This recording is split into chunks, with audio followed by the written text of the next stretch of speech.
पहले आप लोगों को एक खुशखबरी सुना देता हूँ। यहाँ अखिल राष्ट्रीय संत मत सत्संग का 114वां वार्षिक महाधिवेशन चल रहा है। इस हमारी संस्था प्रत्येक वर्ष स्मारिका प्रकाशित किया करते थे। इस बार अब पत्रिका करके स्मारिका नहीं, पत्रिका करके निकालना प्रारंभ किए। संत संदेश पत्रिका ये अनवरत रूप से सबसे संस्था रहेगी। गुरु महा कृपा बरसती रहेगी। अध्यक्ष हमारे स्वस्थ रहेंगे। ये पत्रिका निकलती रहेगी। ये संत संदेश पत्रिका सबके हाथ में है। आप देख रहे हैं, ये वर्ष में एक बार निकाला जाता है और इस बार ये संत संदेश पत्रिका यहाँ प्रकाश विलम्ब हुई। कल आना था लेकिन आने में विलम्ब हुआ गाड़ी के कारण। तो इसके पत्रिका की कीमत है 20 रुपया। लेकिन यहाँ के हमारे कमेटी जो है स्वागत समिति की उदार मना, इसको देखते हुए हमारे अध्यक्ष महोदय ने कहा कि 5 रुपया का छूट दिया जाएगा कल तक के।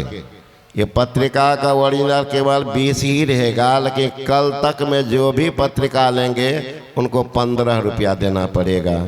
श्री सद्गुरु महाराज की जय। पहला बोहन यहीं से करिए क्यों?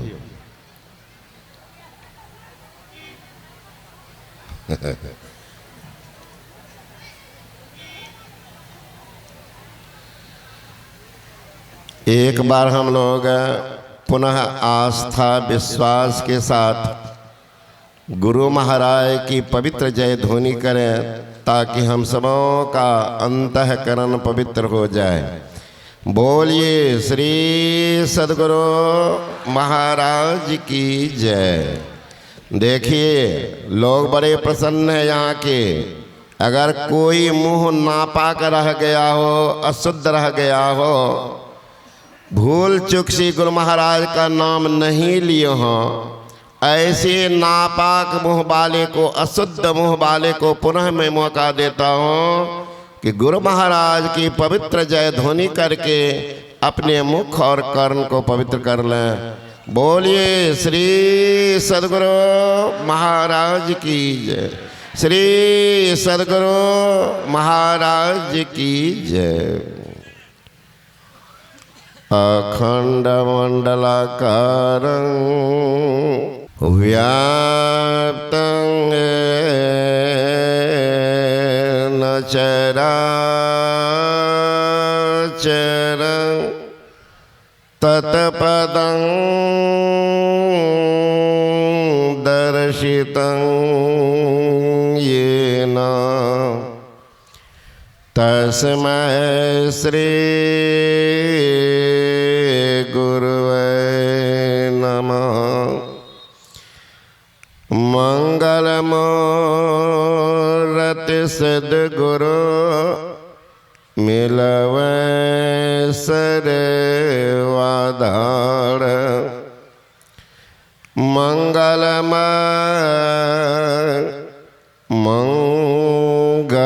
करण विनवा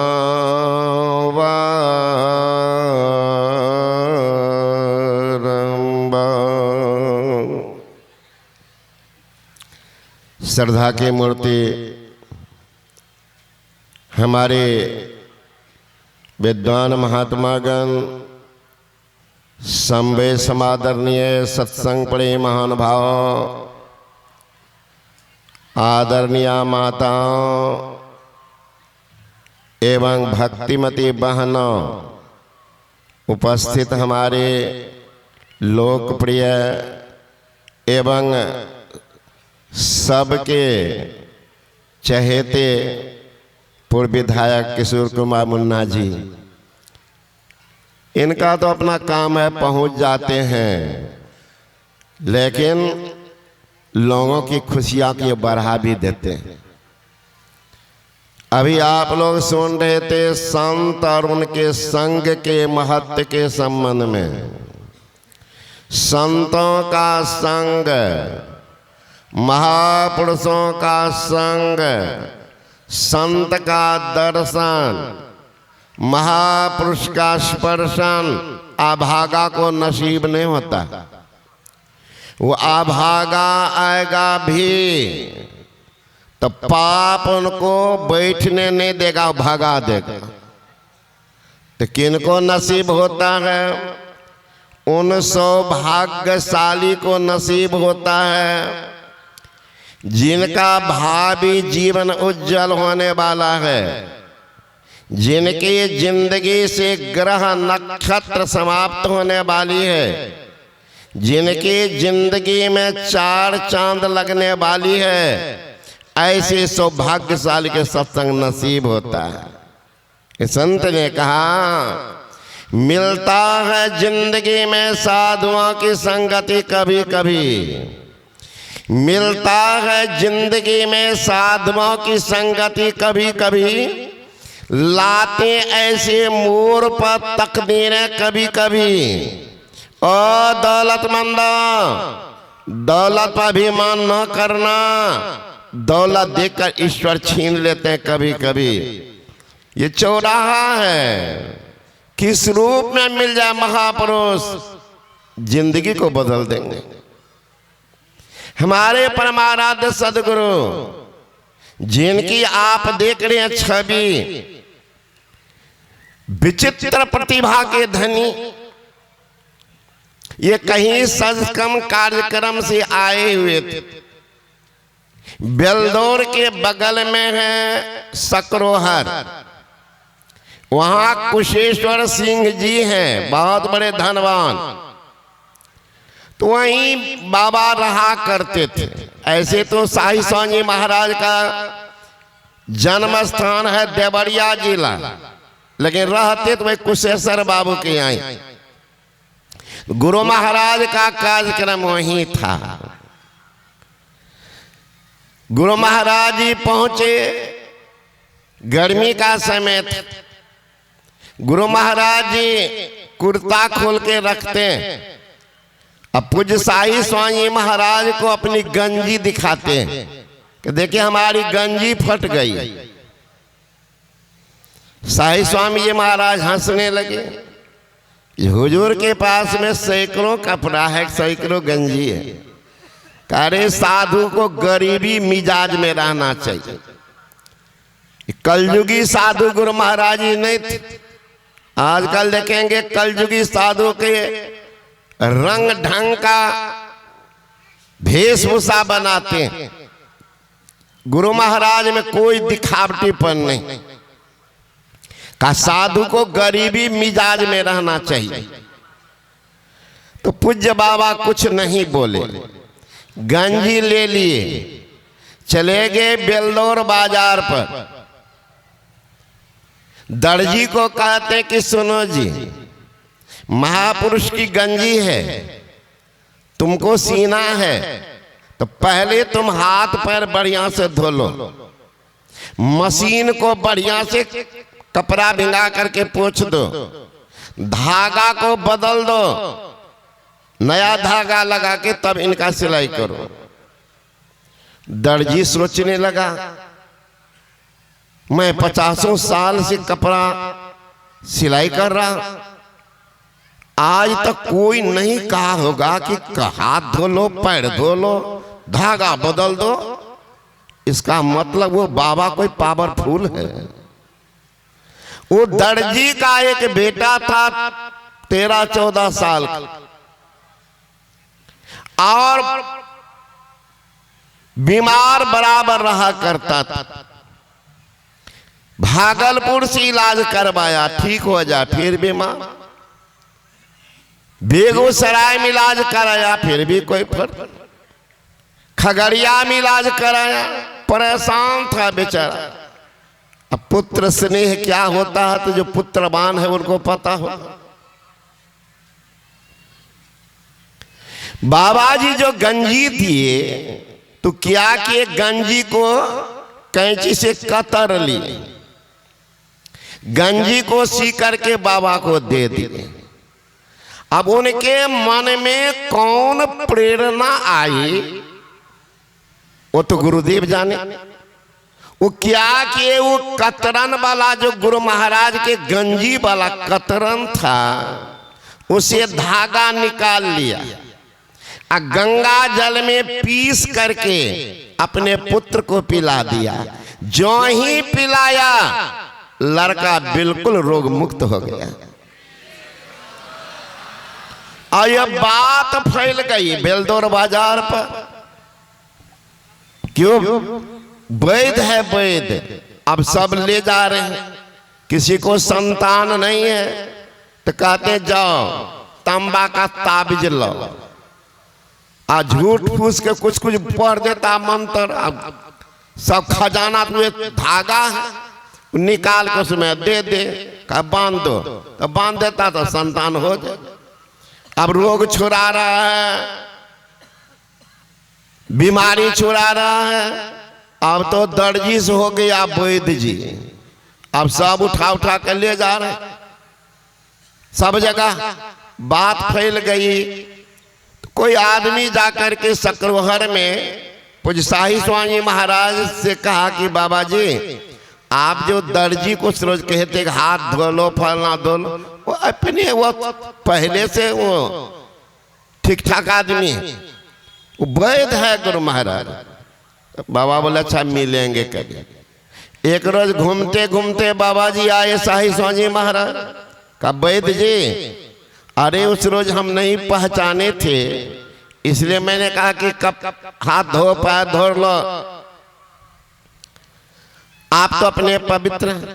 लेकिन दर्जी बिल्कुल बेचारा बिल्कुल सत्य सत्य बोला कि बाबा जी मैं पहले दर्जिए था, तब आप जो गंजी लाए थे तो गंजी को हम कैंची से काट लिए थे, धागा निकला था, तो सिलाई कैसे करते, तो वो सी करके आपको दे दिए।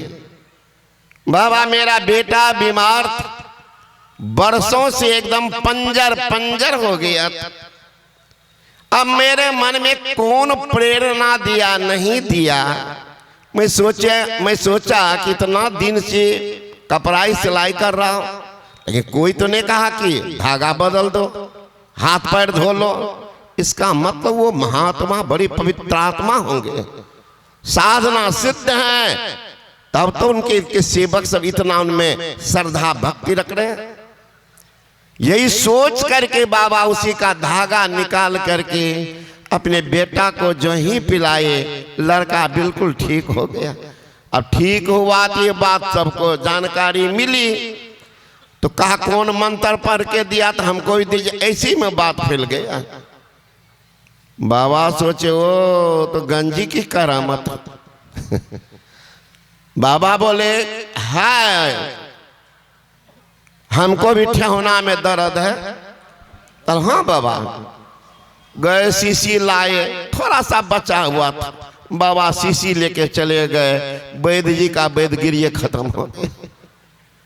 तो जिन महापुरुष के शरीर के स्पर्श से कपड़ा में भी वह गुण है कि रोग शोक को दूर कर देता है, निसंतान को संतान दे देता है, वो महापुरुष के संग करने से क्या होगा। अरे बिजली की नंगी तार हो स्पर्श कीजिए, पूछना पड़ेगा। अगर करंट नहीं लगा हो किसी को तो अभी लाइन है, एक बार छुइए, आप बोलिएगा कि बाबा कैसा लगता है। बिजली की नंगी तार शरीर से स्पर्श होते ही बिजली आपके शरीर के खून को सोख लेगी। दिव्य आभा से परिपूर्ण महापुरुष को शुद्ध मन से छू लेंगे तो आपके पाप को सोख लेंगे। श्री सद्गुरु महाराज की जय। इसलिए मोर है किस रूप में मिल जाएं आपके तकदीर को बदल दें। गुरु नानक साहब थे, मुंशी का काम करते थे।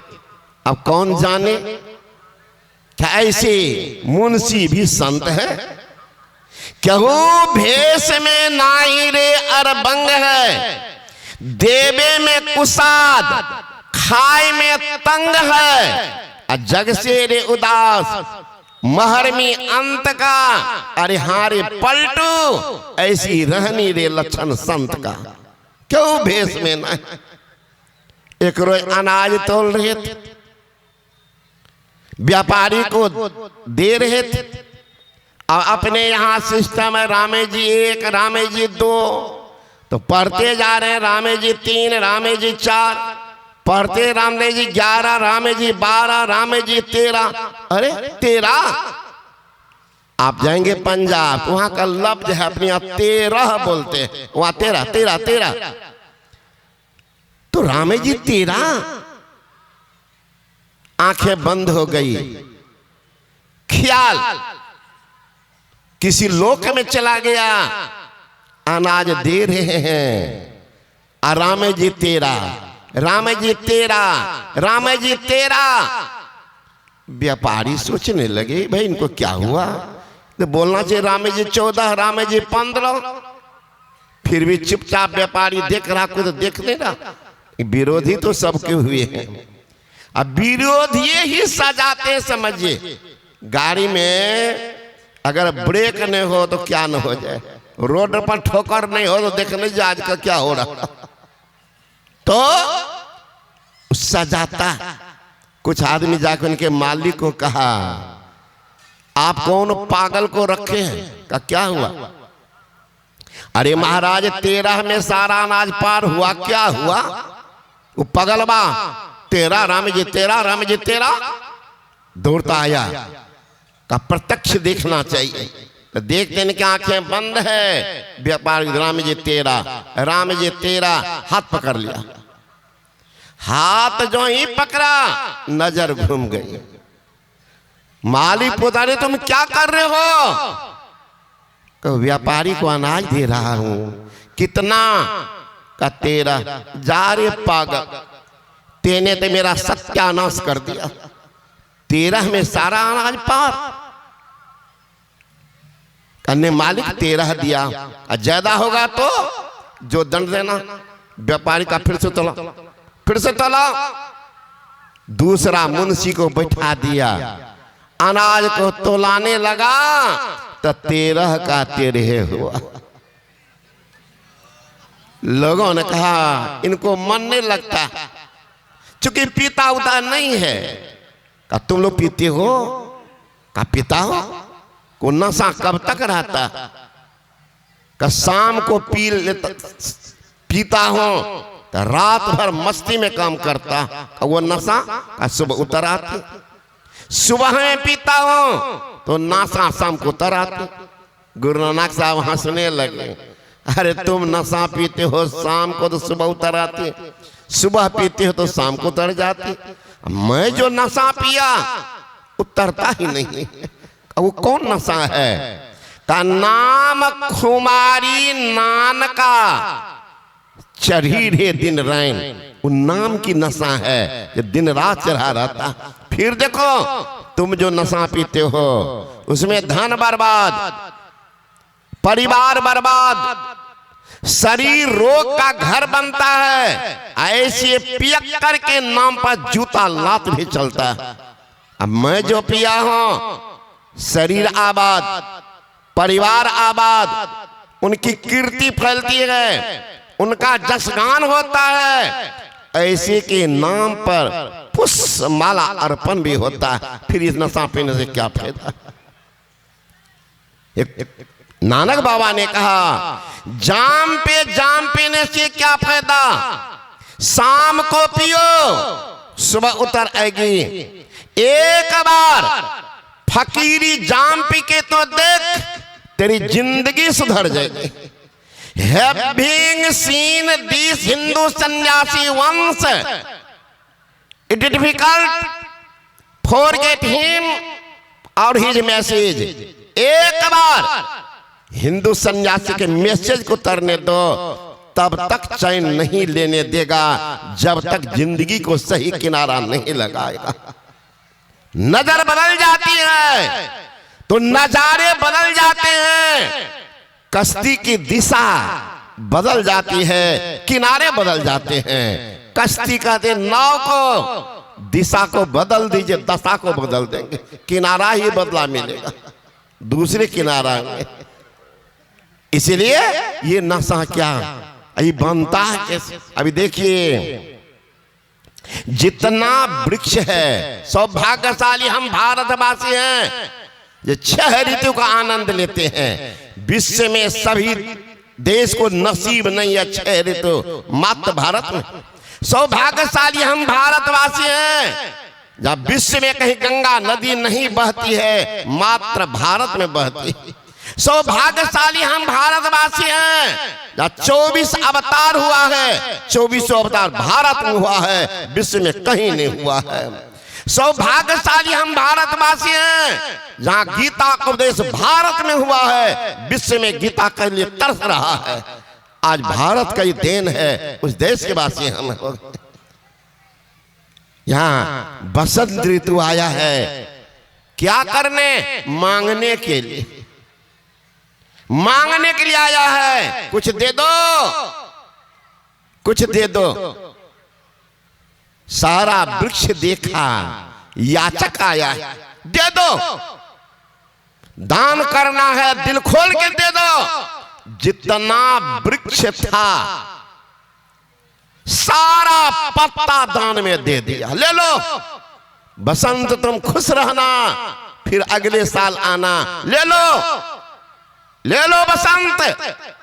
सब वृक्ष पत्ता झाड़ करके दे दिया। परिणाम क्या हुआ?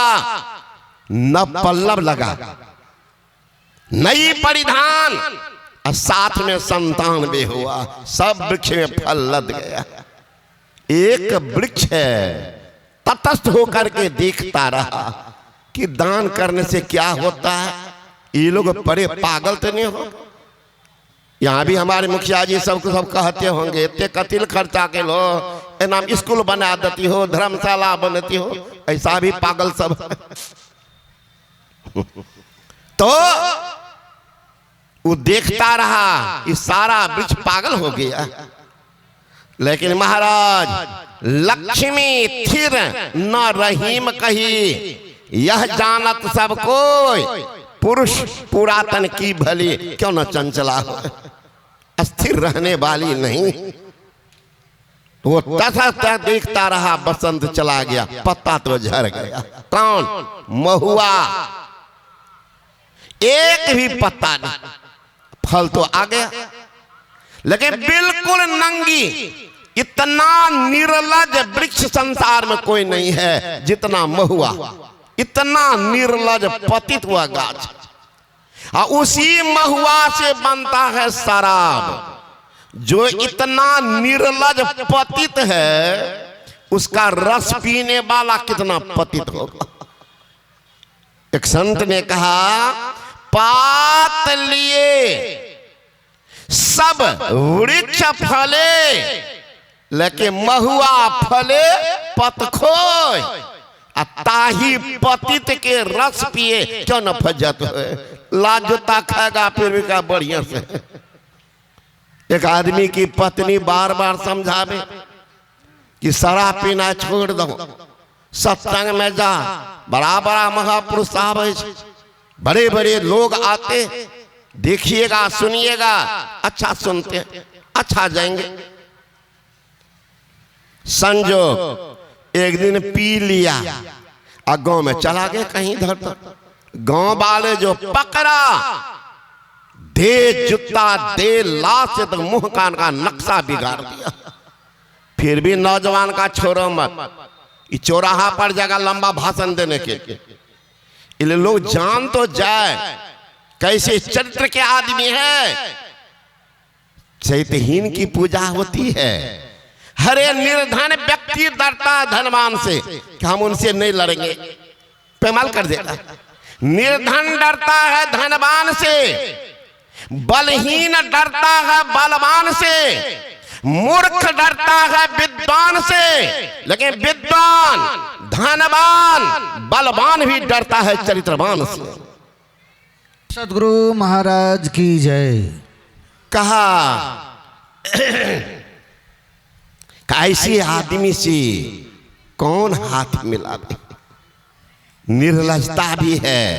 का गांव में घुमा दो तो लगे गांव में कैसे क्या घुमाओगे, तो बढ़िया से मेकअप कर दो, मुंह में काली चूना पोत दिया, गर्दन में जूता चप्पल का माला डाल दिया, गधा पर बैठा दिया, लगे गांव में घुमाने। एक महिला की दृष्टि पड़ गई, दौड़ गए उसके आंगन, उनके पत्नी को कहती हैं, ए जी मालूम हुआ का क्या, तुम्हारे पति पी करके कहाँ गए, नहीं गए, पकड़े गए हैं, नौजवान से इतना पिटाई किया है, पूरा शरीर लहू लुहान, फिर भी नहीं छोड़ा। कहता मुंह में काली चूना पोत दिया, गधा पर बैठा दिया, गर्दन में जूता चप्पल का माला डाल के घुमा रहा। तो जानती थी कि पतित है, एक होता पतित, एक होता पति। पतित अपने धर्मशीला पत्नी को फटकारता, शुभ काम करने से रोकता, सत्संग में ध्यान में मना करता, वह पतित। एक है अपने धर्मशीला पत्नी को सहयोग करता, शुभ काम में प्रेरित करता। पति तो जानती थी कि पतित, फिर में मोह बस दौड़ी। वो कहने जो आई थी, वो कहती है कि जी कहाँ भागी जा रहे, इसी रास्ते होकर के आ रहे, इसी रास्ते होकर आ रहे, रुक जाओ। घर के सामने खड़ी हो गई, दो चार और महिला आ गई। तब तक उस निर्लज को गधा पर बैठाए चले आ रहे। घर के सामने जब आया, पत्नी की दृष्टि जब पड़ गई, उनके विभत्स रूप, जोर जोर से रोने लग। रोने की आवाज निर्लज के कान में जब गई, उलट करके देखता, इधर घर के सामने आ गए, हमारी पत्नी रो रही। वहीं गधा पर से बोलता, देखिए हम लोग कई राज्य के लोग हैं, बिहारी भाषा कभी कभी बोलते हैं, बहुत नहीं समझिएगा, बाद में समझेंगे। वो निर्लज गधा पर से बोलता है, फलनी मार काने छो कथी ला, पूरा गांव घुमलिए या, दो चार घर और बाकी आबे छे, काने छो कथी ला। वो निर्लज को कुछ भी लज्जा नहीं। आया जब घूम करके, पत्नी रोती है, अब कौन मुंह देखेबो, कते बढ़िया लंबा चौड़ा भाषण देते रहो, मुझे भी ज्ञान था, सौभाग्यशालिनी कहलाती थी, अब कौन मुंह दिखाऊंगी अपने सहेली को। निर्लज कहता की भले, की भले, इतना जूता लाद दल का, काली चुना पतल का, की भले। हाँ दो चार को दंड लड़का कुछ तो जरूर कर लके, लेकिन बाद में दखल हो, समाजे न छिए, कते हमरा इज्जत दल के, तोरा इज्जत दल का के, कौन सी इज्जत दल को नहीं दखल हो। सब कोई पैदल चले थे, हमरा घोड़ा पर बैठे। उस पतित को क्या कहिए। एक संत ने कहा, पतित को अपने पतन का पता नहीं चलता, जब तक पतित पतन में मिल नहीं जाता। इसलिए संत का संग कीजिए। बार बार नर देह नहीं यह वीर रे, चेत को तो चेत कहे कबीर रे। ये बार बार मनुष्य का शरीर नहीं मिलता, चेतना है चेत जाओ, संतों का संग करो। अरे मानव शरीर मिला है, ये बर्भाग्य है, सत्संग नहीं मिला आपके लिए अभाग्य। अगर सत्संग मिल जाए तो मानव शरीर मिला बर्भाग्य है, सत्संग मिल गया अहो भाग्य है। सत्संग सुनकर अगर आपने दीक्षा ले लिया तब तो सौभाग्य है, दीक्षा नहीं लिया तुम्हारे जीवन के लिए दुर्भाग्य। गुरु महाराज जी कह रहे हैं, गंगा जमन जुगधार मदई सरस्वती बही, फुटल मनुष्यवा के भाग गुरु गम नहीं ले। उस मानव का भाग फुट गया, इसलिए हम संत कबीर साहब ने कहा, चेत रे नर चेत मानव, अब तो मन में चेत रे। अब भक्ति का नहीं बीज बोया, खाली रह गया खेत रे। इसलिए सौभाग्यशाली हैं जो संतों के शरण में जाते हैं। समय अधिक हो रहा, पुनः आप लोग कल भी दोनों समय का सत्संग सुनेंगे मनोयोग पूर्वक। बोले श्री सद्गुरु महाराज की।